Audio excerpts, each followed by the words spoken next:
में सृष्टि में अवतरित होते हैं।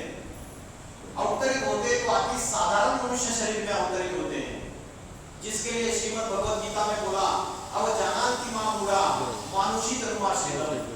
मुझे साधारण तन में आए हुए भगवान को मूर्ख बुद्धि लोग पहचान नहीं पाते, क्योंकि कलयुग के भौतिक सुखों में मुक्ति लगी रहती है।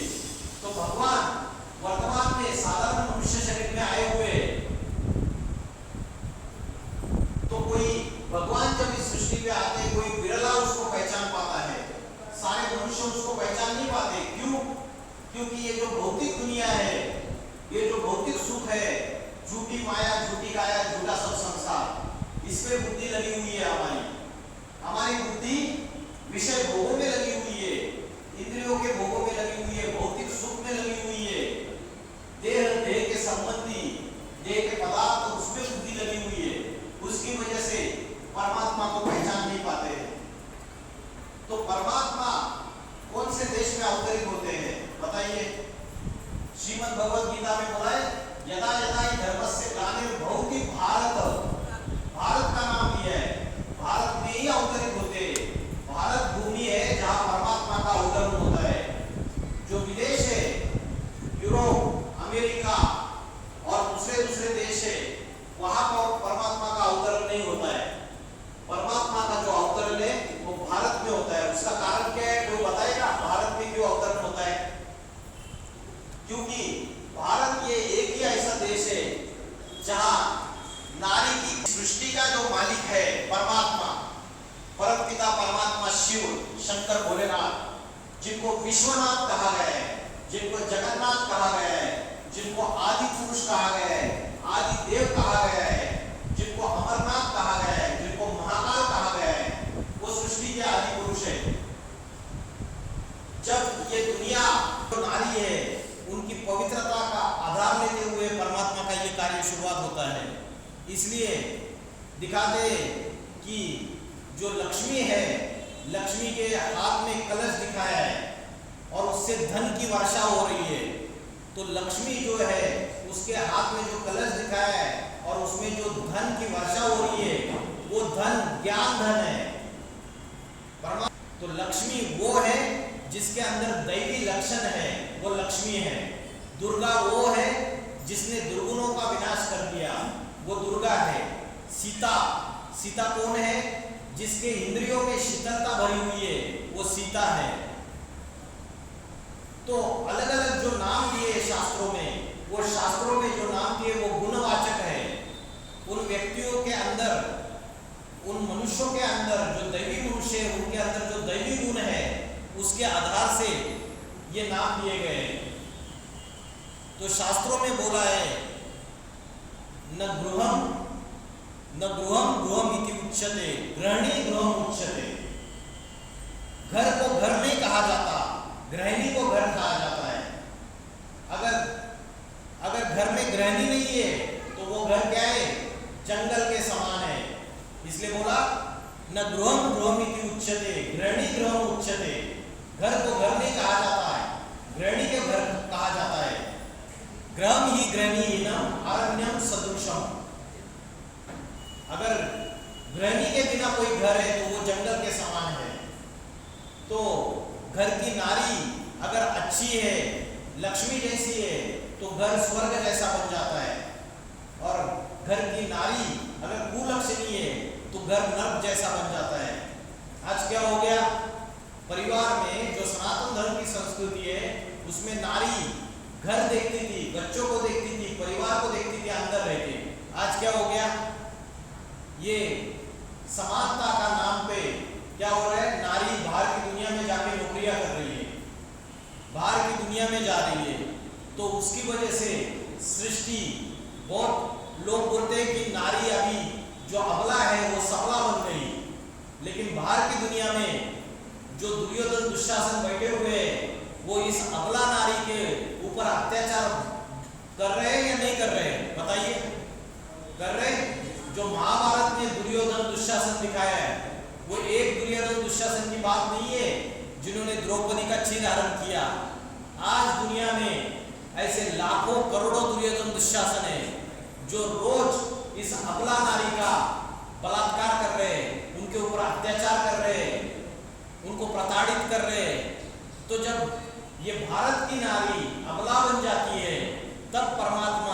इस सृष्टि पे अवतरित होते हैं और पहले पहले ये नारी को उठाते, इस अबला नारी को उठाते, उसकी पवित्रता की शक्ति को जागरूक करते और उसके आधार से अपना जो दिव्य कार्य है उसकी शुरुआत करते हैं। शास्त्रों में और भारत में जो भारत माता का चित्र दिखाया हुआ है, वो भारत माता के चित्र में देवी का चित्र दिखाया हुआ है, सफेद वस्त्र पहनी हुई और झंडा दिखाया हुआ है। तो ये भारत माता ये स्त्री का सूचक है। भारत माता किसी पुरुष को नहीं दिखाया है, भारत माता स्त्री का सूचक है। आज क्या हो रहा है, ये जो भारत माता है, ये धरती माता है, इसके ऊपर पापों का बोझा बढ़ता चला जा रहा है। पापों का बोझा बढ़ता चला जा रहा है, तो धरती माता जो है वो बदला लेगी या नहीं लेगी? धरती माता बदला लेगी, और धरती माता बदला लेगी तो बड़े बड़े भूकंप आएंगे, ज्वालामुखी फटेंगे। आज प्रकृति विकराल रूप धारण कर चुकी है। अभी तुर्कस्तान में भूकंप हुआ था, हजारों लाखों लोग मर गए। तो धरती के ऊपर अगर पापों का बोझा बढ़ता चला जाएगा तो ये धरती माता जो है ये जरूर उसका विकराल रूप धारण करेगी और प्रकृति एक एक प्रकृति को जो पोल्यूट किया है, प्रकृति को जो अपवित्र किया है, प्रदूषित किया है, उसका जरूर बदला लेगी। तो भारत में भारत माता शिव शक्ति अवतार अंत का यही नारा है। तो जब सारी सृष्टि का, कलयुगी सृष्टि का अंतिम समय आता है, दुनिया में पापों की अति हो जाती है, तो जो भारत माता शिव शक्ति है, जो कन्या माता है, वो शिव की शक्तियां बन जाती है और उनके द्वारा नई दुनिया सतयुग स्वर्ग स्थापन हो जाता है। आप अगर शास्त्रों में देखा है तो जो श्रीमद् भगवत गीता है उसको भी माता कहा जाता है। और गीता ये एक ही ऐसा धर्म ग्रंथ है जिस गीता की जयंती मनाई जाती है। आपने कोई दूसरा ग्रंथ देखा जिसकी जयंती मनाई जाती है? लेकिन श्रीमद् भगवत गीता जो है उस गीता को माता कहा जाता है और उसकी जयंती भी मनाई जाती है।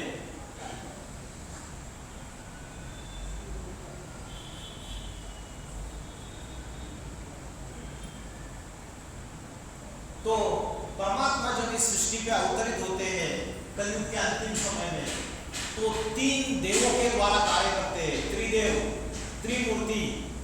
त्रिमूर्ति कौन कौन है पता है किसी को?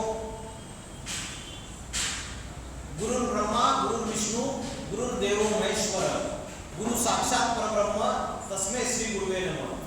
तो शास्त्रों में दिखाते हैं कि ब्रह्मा द्वारा स्थापना, शंकर द्वारा विनाश, शंकर को संहार करता देवता बोलते हैं, और विष्णु के द्वारा पालना। तो ब्रह्मा जो है उनके द्वारा स्थापना। तो परमात्मा के इन 3 देवों के द्वारा कब कार्य करता है, कब इस पापी दुनिया को पावन दुनिया में परिवर्तित करता है, वो कौन सा समय है? आपको ये जो चित्र दिखाई दे रहा है, ये छोटा स्वस्तिक का चित्र, ये 4 युगों को दर्शाता है।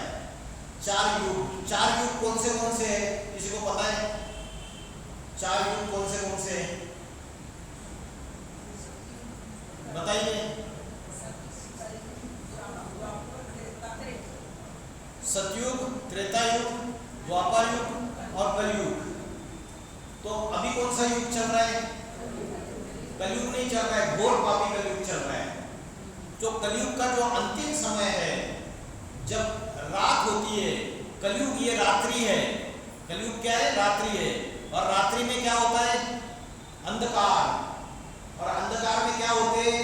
रात्रि में अंधकार में क्या होते हैं? चोरी चकारी, पाप कर्म, सारे गलत काम होते हैं ना अंधकार में। तो ये कलयुगी रूपी रात्रि है। ये कलयुगी रात्रि जब घोर अज्ञान अंधकार की रात्रि फैल जाती है, मनुष्य पाप कर्मों में लिप्त हो जाता है पूरी तरीके से। तो ऐसी कलयुग की घोर अज्ञान अंधकार की जो रात्रि है, वो रात्रि उसके अंत में परमात्मा शिव अवतरित हो जाते हैं। इसलिए शिव का जो अवतरण है ये महाशिवरात्रि के त्योहार के रूप में मनाया जाता है।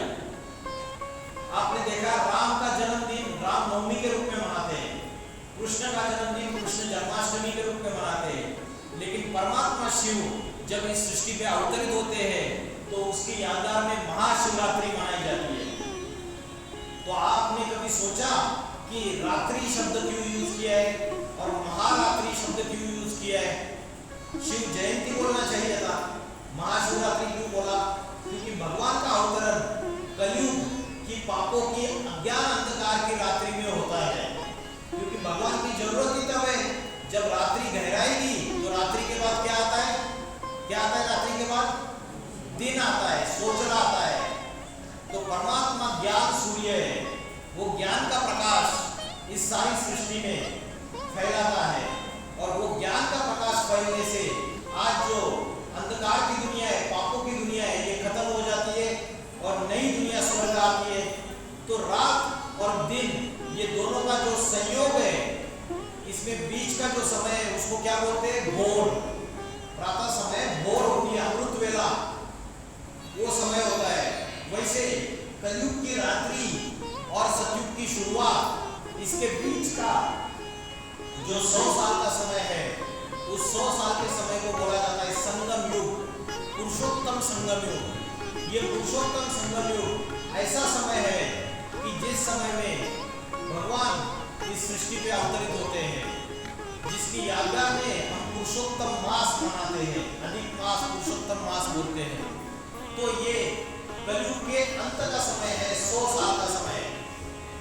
जैसे गुरु नानक जी आए तो गुरु नानक जी को सिख धर्म स्थापन करने के लिए 100 साल लगे।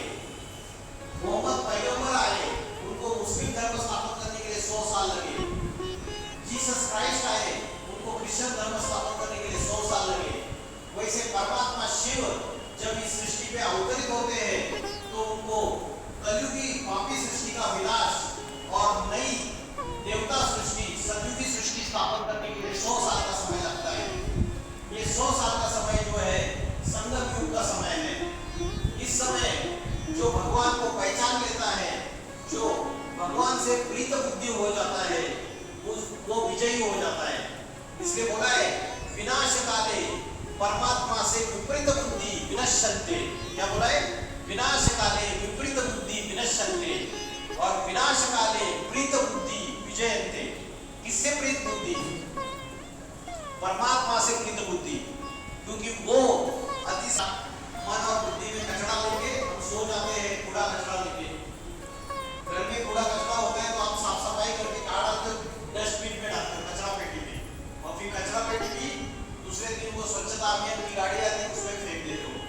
लेकिन जो मन और बुद्धि के अंदर जो कचरा रोज जमा हो रहा है आज इस दुनिया में, वो कचरा हम साफ नहीं कर रहे, उसके रिलेटेड हम कोई अभ्यास नहीं कर रहे। तो ये कलयुग का जो अंतिम समय है 100 साल का, संगम युग का समय, उस 100 साल के समय में भगवान ब्रह्मा द्वारा, विष्णु द्वारा और शंकर द्वारा, तीनों के द्वारा प्रैक्टिकल कार्य करते हैं। ये सतयुग, त्रेता युग, द्वापर युग और कलयुग, ये चक्र घूमता रहता है। ये चक्र घूमता रहता है। वो कभी तो इस दुनिया में होकर गए। आज हम मंदिर में जाके देवी देवताओं के सामने माथा टेकते हैं, तो माथा किसके सामने टेका जाता है? बताइए, माथा किसके सामने टेका जाता है? क्या क्या? जोर से बोलिए। भगवान। लेकिन क्यों माथा टेकते हैं? जब जो सन्यासी होता है, जो ब्रह्मचर्य धारण करता है, वो अगर किसी धनवान व्यक्ति के घर में चला गया, कोई धनवान अमीर व्यक्ति के घर में चला गया, तो वो धनवान व्यक्ति क्या करता है? करोड़पति, वो उस सन्यासी को आदर सत्कार से बुलाता है अपने घर में, उसके चरण धोता है पानी से, वो जल पीता है, प्राशन करता है, वो उसके माथा टेकता है उसके सामने। तो सन्यासी भगवान थोड़ी है, माथा क्यों टेका उसके सामने? माथा किसके सामने टेका जाता है? माथा टेका जाता है पवित्रता के सामने। क्योंकि उस धनवान व्यक्ति को पता है कि ये शरीर से पवित्र है, ब्रह्मचर्य धारण कर रहा है, और मैं नहीं, मैं विकारी हूँ, मैं मूर्ख खलकामी, मैं पतित हूँ, पापी हूँ। भगवान के सामने जाके बोलते हैं ना, मैं पतित हूँ, पापी हूँ, भगवान जब आप आएंगे तब हम आपके ऊपर बलिहार जाएंगे। मंदिर में हाथ जोड़ के कहते हैं ना कि मैं सबसे ज्यादा पापी बन गया हूँ। तो सन्यासी के सामने जो माथा टेकते हैं वो पवित्रता के कारण माथा टेकते हैं। उसके अंदर जो शरीर में पवित्रता है, ब्रह्मचर्य की शक्ति है, दैवी शक्ति है, उसके सामने माथा टेका जाता है। और जो सन्यासी होते हैं वो किसके सामने माथा टेकते हैं पता है आपको? सन्यासी किसके सामने माथा टेकते हैं? जब नव दुर्गा पूजन होता है, नव दुर्गा पूजन में क्या होता है? जो 9 साल की छोटी छोटी कन्याएं होती है ना, उनकी पूजा की जाती है और सन्यासी वो 9 साल की कन्या के सामने माथा टेकते जाते हैं। क्यों? क्योंकि जो सन्यासी है वो सिर्फ शरीर से पवित्र है, ब्रह्मचर्य धारण कर रहा है, लेकिन उसकी मन बुद्धि उसी विषय विकारों में भटक रही है। सन्यासी की जो मन बुद्धि है वो उसी विषय विकारों में भटक रही है। लेकिन 9 साल की जो कन्या है वो शरीर से भी पवित्र है और मन से भी पवित्र है, उसके अंदर विषय विकार नहीं है। तो सन्यासी को ये बात पता है, इसलिए वो 9 साल की जो कन्या है उसके सामने माथा टेकता है। और हम देवी देवताओं के सामने माथा क्यों टेकते हैं? मैंने प्रश्न पूछा। तो देवी देवताओं के सामने इसलिए माथा टेकते क्योंकि देवी देवताओं ने कभी तो अपने जीवन में पवित्रता धारण की थी, ऐसी पवित्रता धारण की थी, इसलिए देवी देवताओं के भव्य मंदिर बनाए जाते हैं। आपने देखा लक्ष्मी नारायण का मंदिर कितना भव्य दिव्य होता है। लक्ष्मी नारायण की मूर्ति देखने से ही प्रसन्नता आती है, उससे मन शांत हो जाता है। क्योंकि कभी तो मनुष्य आत्माओं ने ऐसे दैवी गुण अपने जीवन में धारण किए और वो देवी देवता कहलाते हैं। तो सतयुग और त्रेता युग ये देवी देवताओं की दुनिया है। इसी दुनिया में सतयुग और त्रेता युग में स्वर्ग होता है धरती के ऊपर, क्योंकि 5 विकार नहीं होते हैं, काम, क्रोध, लोभ, मोह, अहंकार। सतयुग और त्रेता युग में सुख और शांति का राज्य होता है। उसमें किसी भी प्रकार की चोरी चकारी नहीं, डकैती नहीं, कोई दुख नहीं, कोई अशांति नहीं, कोई लड़ाई झगड़ा नहीं, कोई पाप कर्म नहीं, कोई भी प्रकार की बीमारियां नहीं।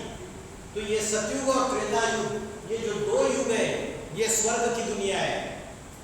इसको राम राज्य कहेंगे, सतयुग को राम राज्य कहेंगे और कलयुग को क्या कहेंगे? कलयुग को क्या कहेंगे?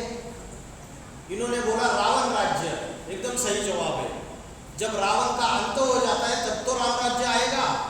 गांधी जी 1940 में बोलते थे कि राम राज्य आएगा, राम राज्य आएगा, रघुपति राघव राजा राम पतित पावन सीताराम। लेकिन राम राज्य आया क्या अभी तक? अभी तो और ही रावण राज्य बढ़ता चला जा रहा है। रावण को 10 मुख दिखाए हुए हैं। रावण के जो 10 मुख है, तो 10 मुख वाला कोई व्यक्ति होता है क्या? 10 मुख वाला कोई व्यक्ति नहीं होता है। अगर 10 मुख वाला कोई व्यक्ति होता तो उसके जो बच्चे, उसके पोते परपोते, वो भी 10 मुख वाले होने चाहिए थे। तो रावण के जो 10 मुख है, ये 5 विकार पुरुष के और 5 विकार स्त्री के। पुरुष और स्त्री इन दोनों का जो प्रवृत्ति मार्ग है, काम, क्रोध, लोभ, मोह, अहंकार, पुरुष भी विकारी बन गया और स्त्री भी विकारी बन गई। तो ये रावण के 10 मुख हो गए। तो ये रावण राज्य फैल गया सारी दुनिया में। परमात्मा आके इस रावण राज्य का अंत करते हैं। कैसे अंत करते हैं? आत्मा का ज्ञान देंगे। आत्मा का ज्ञान देंगे, आत्मा के अंदर जो 5 विकार है उनको जीतने का ज्ञान देते हैं।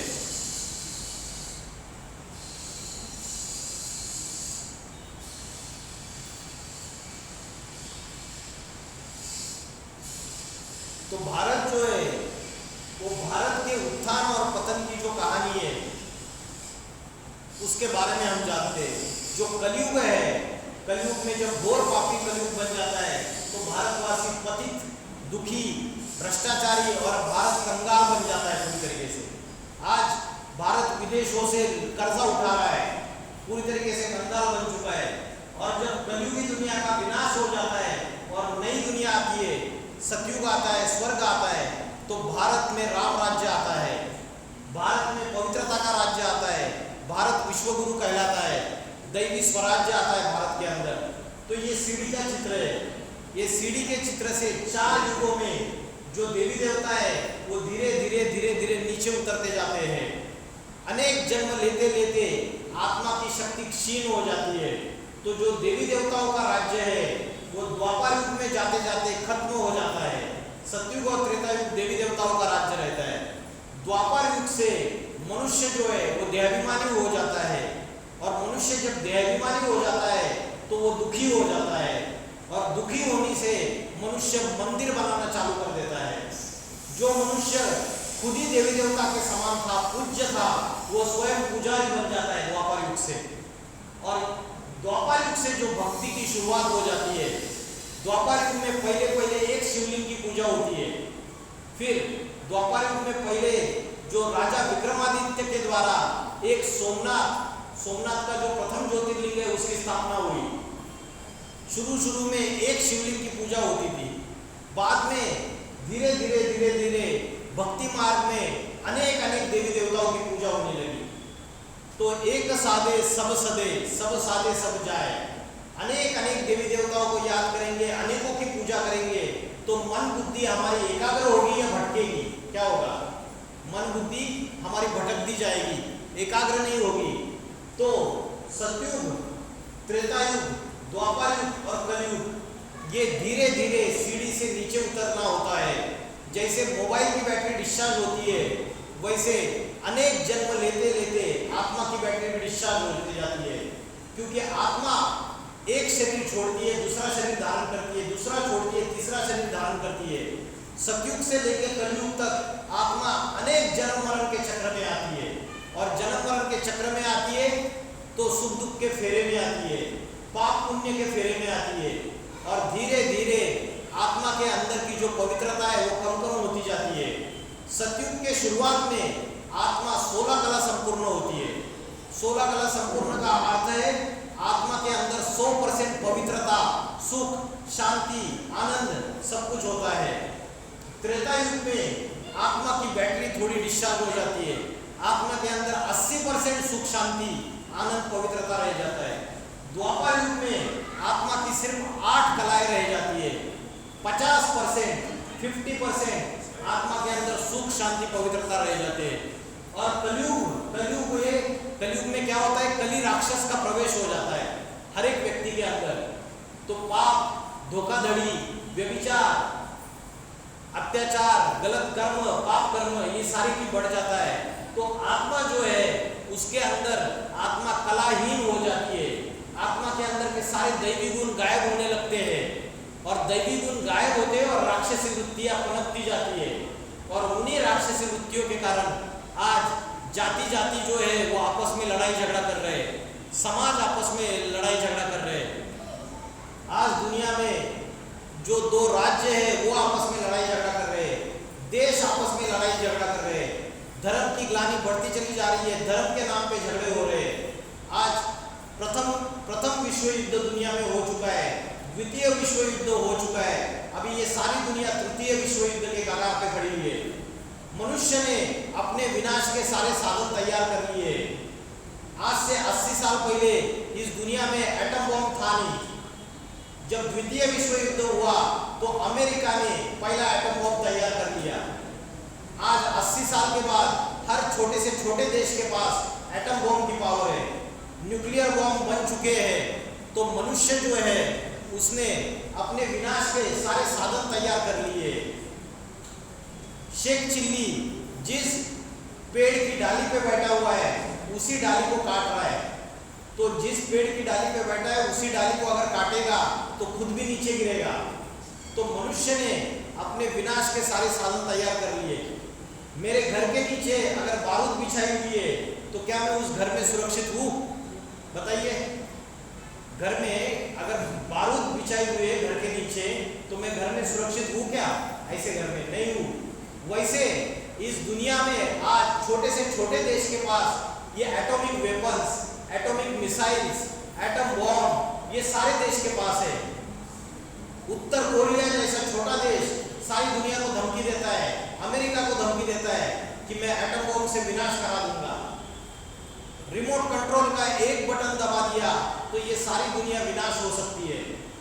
तो क्या ये जो समय है, वर्तमान समय, जब मनुष्य ने अपने विनाश के सारे साधन तैयार कर लिए, तो परमात्मा का इस सृष्टि पे अवतरण होना चाहिए या नहीं होना चाहिए? बताइए, ये परमात्मा के अवतरण का समय है या नहीं है? क्योंकि श्रीमद् भगवत गीता में बोला है, आत्मा के तीन शत्रु है, आत्मा के तीन शत्रु है। त्रिविधस्य नरकस्य इदं द्वारम नाशनम आत्मनाः काम क्रोध तथा लोभस तस्मात् एतत्त्रयं त्यजेत्। ये काम, क्रोध और लोभ, लोभ माना लालच, ये तीन आत्मा के शत्रु है। बोला है कि इन विकारों को त्याग देना चाहिए, इनको शत्रु समझ। जय शत्रु महाबाहो काम रूपम दुरासदम। ये काम विकार, ये बड़ा शत्रु है, इसको मार डाल। जय शत्रु, इसको मार डाल, इसको खत्म कर दे। ये काम विकार, विषय वासना, ये मनुष्य के अंदर जो पनप रही है, इसकी वजह से दुनिया का पतन होता जा रहा है, दुनिया में अशांति बढ़ रही है, दुनिया में अधर्म बढ़ रहा है, व्यभिचार बढ़ रहा है। तो आज मैंने बताया कि तीसरे विश्व युद्ध के कगार पे ये सारी दुनिया खड़ी हुई है, और ये जब सारी दुनिया तीसरे विश्व युद्ध के कगार पे खड़ी हुई है, धरती के ऊपर पापों का बोझा बढ़ता चला जा रहा है, तो आगे चल के बड़े बड़े भूकंप आएंगे, ज्वालामुखी फटेंगे। आगे चल के ऐसा समय आएगा, सड़कों के ऊपर नोटों की गड्डियां गिरी रहेगी, लेकिन खाने के लिए अनाज का दाना नहीं रहेगा, पीने के लिए पानी की बूंद नहीं रहेगी, अकाल पड़ेंगे, दुकाल पड़ेंगे। तो जब तीसरा विश्व युद्ध होगा, तो उसमें क्या होगा? उसमें बड़े बड़े जो एटम बम है उसका विस्फोट होगा, न्यूक्लियर वार होगा। उससे धरती का जो तापमान है वो बढ़ता चला जाएगा।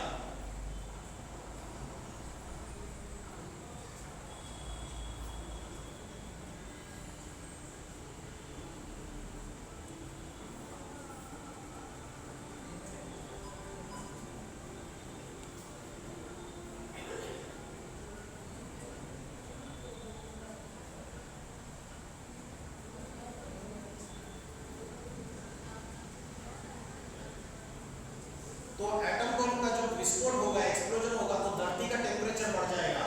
धरती का टेम्परेचर बढ़ने से उत्तर ध्रुव और दक्षिण ध्रुव में जो बर्फों के पहाड़ है, ग्लेशियर्स, वो पिघल जाएंगे। वो पिघलने से जो समुद्र है उनका जलस्तर बढ़ जाएगा, और समुद्र का जलस्तर बढ़ने से ऑस्ट्रेलिया, यूरोप, अमेरिका, न्यूजीलैंड, ये जितने भी अफ्रीका, ये जो समुद्र के ऊपर जो आइलैंड से बेट है, जो टापू बने हुए हैं, ये सारे समुद्र के जल के अंदर चले जाएंगे। जो नासा नाम की एक संस्था है, साइंस का रिसर्च करने वाली अमेरिका की, उन्होंने बोला है कि आने वाले समय में भारत के जो 10 शहर है, 8-9 सालों में भारत के 10 शहर ये समुद्र के अंदर चले जाएंगे। अभी भी जो पृथ्वी का टेम्परेचर है वो 1 डिग्री सेल्सियस से बढ़ चुका है, और जब थर्ड वर्ल्ड वार होगा, अभी सारी दुनिया थर्ड वर्ल्ड वार के कगार पे खड़ी है, तो ये धरती का टेम्परेचर जो है ये बढ़ता चला जाएगा, और सारी सृष्टि विनाश के कगार पे आके खड़ी हो गई। तो श्रीमद् भगवत गीता में बोला है, एक श्लोक आया है, कालोस्मि लोक क्षय कृत प्रवृत्तो, मैं महाकाल हूँ, मैं स्वयं महाकाल हूँ। गीता में बोला है ये बात, मैं इस सारे संसार का विनाश करने के लिए प्रवृत्त हूँ। तो मैंने अभी बताया कि मकान जब पुराना हो जाता है, तो मकान का मालिक क्या करता है? पुराने मकान को तोड़ देता है और नया मकान तैयार कर देता है। वैसे जो शिव शंकर भोलेनाथ है, उनको विनाशकारी देवता बोला है, संहारकर्ता बोला है, महाकाल बोला है, और गीता में श्लोक आया है, कालोस्मि लोक क्षय कृत प्रवृत्तो, मैं सारे संसार का विनाश करने के लिए प्रवृत्त हूँ। तो ये जो अभी का वर्तमान का समय चल रहा है, इस समय परमात्मा का अवतरण हुआ है। जैसे गुरु नानक जी आए, गुरु नानक जी आए तो लोगों ने ये जो पंजाब की धरती है, ये जो भारत की धरती है, क्या लोगों ने उनको पहचाना? नहीं पहचाना। उनको तो खाक छाननी पड़ी, बहुत संघर्ष करना पड़ा, और उसके बाद ये सिख धर्म की धारणाएं स्थापन हुई। जितने भी धर्म पिता आए, संत महात्मा आए, जब जब आए, उन्होंने आके इस दुनिया में इस सृष्टि रूपी मकान की रिपेयरिंग की, लेकिन फिर भी ये दुनिया नीचे गिरती गई, दुनिया और गड्ढे में चली गई। तो वो जो धर्मपिता है, संत महात्मा है, इस दुनिया को नया नहीं बना पाए। लेकिन जब भगवान आता है तो इस पावन बनाने का अभ्यास सिखाता है। तो परमात्मा आके राजयोग की शिक्षा पढ़ाते हैं। ये राजयोग की शिक्षा क्या होती है, उसका अभ्यास कैसे करना है, ये सारा आप अगर इसमें 7 दिन का कोर्स होता है, इसमें आत्मा की नॉलेज, मन को कंट्रोल करने का अभ्यास, मन को एकाग्र कैसे करना है, आत्मा का ध्यान कैसे करना है, सच में राजयोग क्या है। क्योंकि आज क्या हो गया, योगासन और प्राणायाम को हम राजयोग समझ रहे हैं। योगासन और प्राणायाम ये राजयोग नहीं है। शरीर को स्वस्थ रखने के लिए ये योगासन और प्राणायाम का यूज किया जाता है। तो परमात्मा के स्वयं सद्गुरु बन के, शिक्षक बन के, टीचर बन के ये राजयोग की शिक्षा पढ़ा रहे। इसलिए आपने एक चित्र देखा रहेगा जिसमें शिव शंकर भोलेनाथ बैठे हैं और उनके सामने सप्तर्षि बैठे हुए, सप्तऋषि, और सप्तऋषियों को भगवान पढ़ाई पढ़ा रहे। तो कभी तो आके भगवान ने हम सब बच्चों को पढ़ाई होगी, आध्यात्मिक ज्ञान दिया होगा।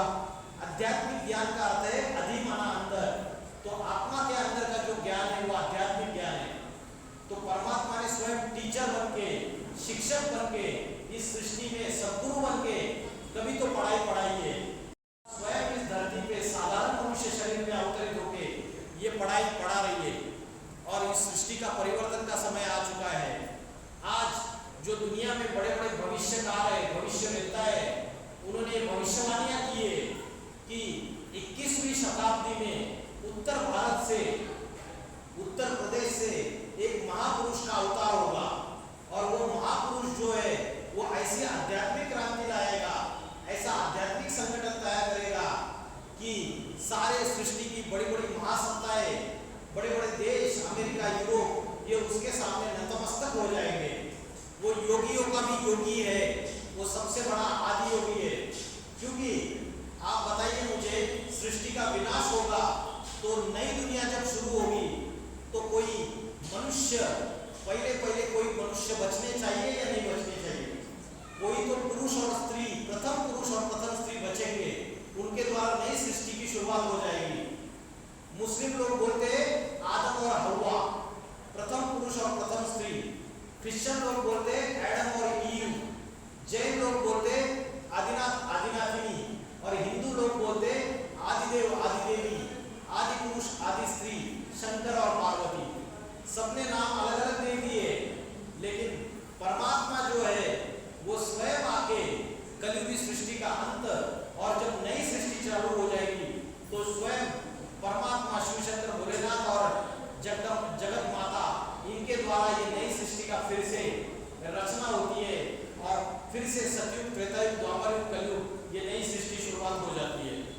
तो गीता में एक श्लोक आया है, जगत भी परिवर्तते, मैं इस सारे जगत को पापी कलयुग से पावन सतयुग में विपरीत दिशा में परिवर्तित करता हूँ। विपरिवर्तते बोला, विपरीत दिशा में माना विरुद्ध दिशा में, माना रिवर्स डायरेक्शन में। तो पापी कलयुग की ये जो दुनिया है ये उल्टे डायरेक्शन में जाके पावन सतयुग में परिवर्तित हो जाती है। और गीता में बोला है मया अध्यक्षेन प्रकृति सूयते सचराचरम्, मेरी अध्यक्षता में इस दुनिया को मैं परिवर्तित करता हूँ।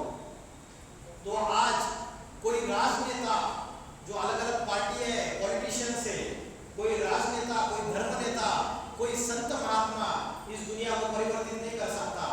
स्वयं परमात्मा शिव शंकर भोलेनाथ की अध्यक्षता में इस सृष्टि का परिवर्तन होता है। तो आने वाले समय में ये सारी सृष्टि में नया युग, नवयुग आएगा, जिसमें लक्ष्मी नारायण का राज्य आएगा। एक धर्म, एक भाषा, एक राज्य, एक मत, एक राजा रानी स्थापन हो जाएंगे। आज भारत में झगड़ा चल रहा है, uniform civil code. Uniform civil code आपने सुना है, न्यूज में आ रहा है रोज। मतलब हिंदू रहे, मुस्लिम रहे, क्रिश्चियन रहे, कोई भी धर्म वाले, उनके लिए एक ही कानून रहेगा भारत के अंदर। लेकिन परमात्मा आता है तो सिर्फ भारत में यूनिफॉर्म सिविल कोड नहीं लाता है, सारे विश्व में वसुधैव कुटुंबकम, वर्ल्ड इज वन फैमिली, सारे विश्व को एक सूत्र में बांधता है। सारे विश्व में एक राज्य, एक भाषा, एक धर्म, एक जाति स्थापन करके जाता है और लक्ष्मी नारायण का राज्य लाता है। आज अनेक धर्म, अनेक भाषाएं, अनेक जातियां होने की वजह से आज आपस में दुख, अशांति और लड़ाई झगड़ा है। जब परमात्मा आके इस अनेकता का विनाश करता है और एक सद्धर्म स्थापन करता है तो नई दुनिया स्वर्ग स्थापन हो जाती है। और ये कार्य करने के लिए परमात्मा किसका आधार लेता है? मैंने बताया शुरुआत में, किसका आधार लेता है ये कार्य संपन्न करने के लिए? कन्या माताओं का, नारी का आधार लेता है, क्योंकि शिव शक्तियां बोला है, शिव शक्ति, तो शिव की शक्तियां है। माता जो है वो अत्याचार सहन करती है, उसके अंदर सहनशीलता